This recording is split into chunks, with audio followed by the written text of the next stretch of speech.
13 जुलाई 2025 उत्तम नगर दिल्ली। रात करीब 3 बजे यह 35 साल की महिला चैट करती हैं और लिखती हैं, जरा देखो दवा खाकर मरने में कितना टाइम लगता है। आगे लिखती हैं, टैबलेट दिए 3 घंटे हो गए, वॉमिटिंग पॉटी नथिंग और मरा भी नहीं। सामने से रिप्लाई आता है, अगर हमें कुछ समझ नहीं आ रहा तो दे दो शॉक, यानी बिजली का झटका। वैसे तो 2025 में ऐसे कई केस हुए हैं जिसमें पत्नी अपने ही प्रेमी के साथ मिलती है और अपने जीवन साथी की जान छीन लेती है, लेकिन यह केस इसीलिए और भयानक हो जाता है क्योंकि इसमें मरने वाला प्रेमी और मरने वाला पति दोनों के बीच ब्लड रिलेशन थे।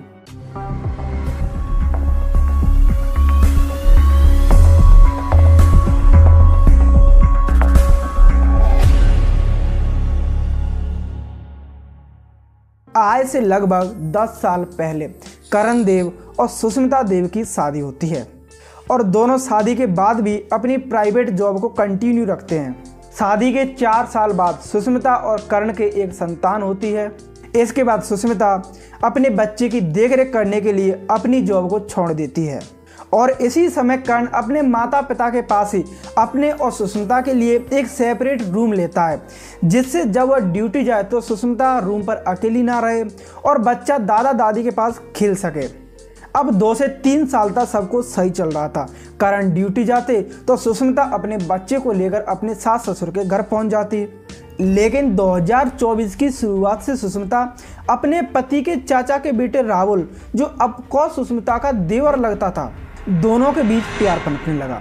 क्योंकि सुष्मिता और राहुल दोनों देवर और भाभी थे, इसीलिए इन दोनों पर किसी को शक भी नहीं हुआ।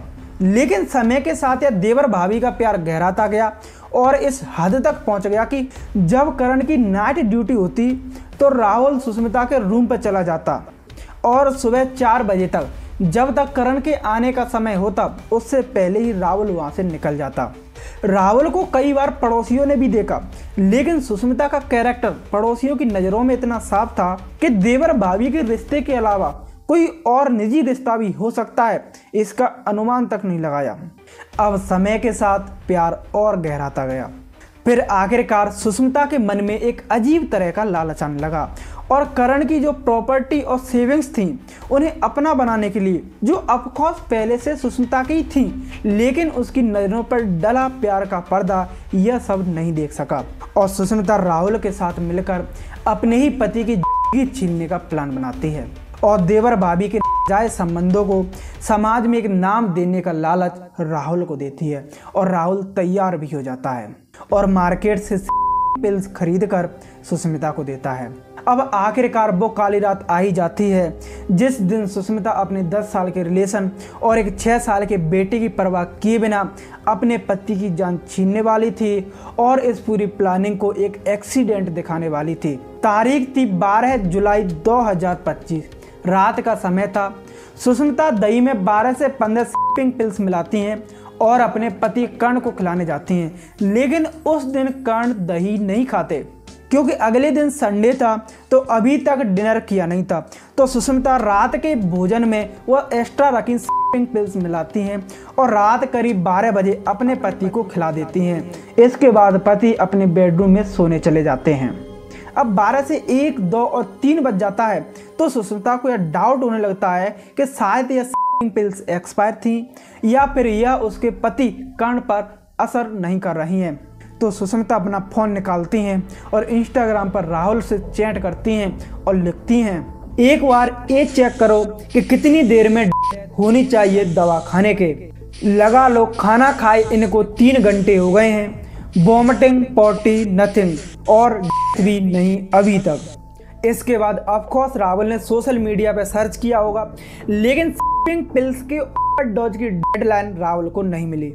तो राहुल रिप्लाई करता है और लिखता है कि ऐसा तो कुछ आ नहीं रहा है कि कब तक। इसके बाद सुष्मिता कहती हैं कि मुझे तो कुछ समझ नहीं आ रहा है, आप यहीं आ जाओ। इसके बाद राहुल रात करीब 3:30 बजे सुष्मिता के पास पहुंच जाता है। इसके बाद दोनों मिलकर बेहोश पड़े करण की उंगली में एक नंगा तार टेप की सहायता से होल्ड करते हैं और स्विच ऑन कर देते हैं और इसके बाद इस रूम में करीब 9 बजे तक शांति छा जाती है।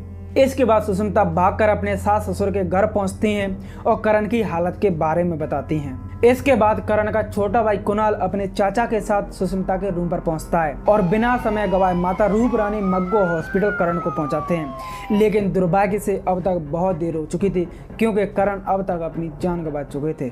क्योंकि यह एक अननेचुरल डेथ थी तो डॉक्टर बॉडी का पीएम करने की बात कहते हैं। लेकिन सुष्मिता पहले ही करण की बॉडी का पीएम ना हो इसके लिए फैमिली को राजी कर चुकी थी। लेकिन तब तक डॉक्टर्स पुलिस को कॉल कर चुके थे, जिसके चलते सुष्मिता के ना चाहते हुए भी बॉडी को पीएम के लिए डीडीयू गवर्नमेंट हॉस्पिटल भेजना पड़ता है। और वहीं दूसरी ओर लोगों की संवेदनाएं सुष्मिता की ओर थी क्योंकि उनकी एज अभी 35 साल थी और आगे उनकी पूरी जिंदगी पड़ी हुई थी और सहारे के नाम पर मात्र उनका 6 साल का बेटा था। पर खैर, जब बॉडी का पीएम हो जाता है तो बॉडी परिजनों को सौंप दी जाती है, जिसके बाद सभी फैमिली मेंबर्स और रिश्तेदार मिलकर बॉडी का देह संस्कार कर देते हैं। अब हिंदू परंपराओं के अनुसार सभी लोग स्मशान घाट से लौटते हैं और नहाने चले जाते हैं।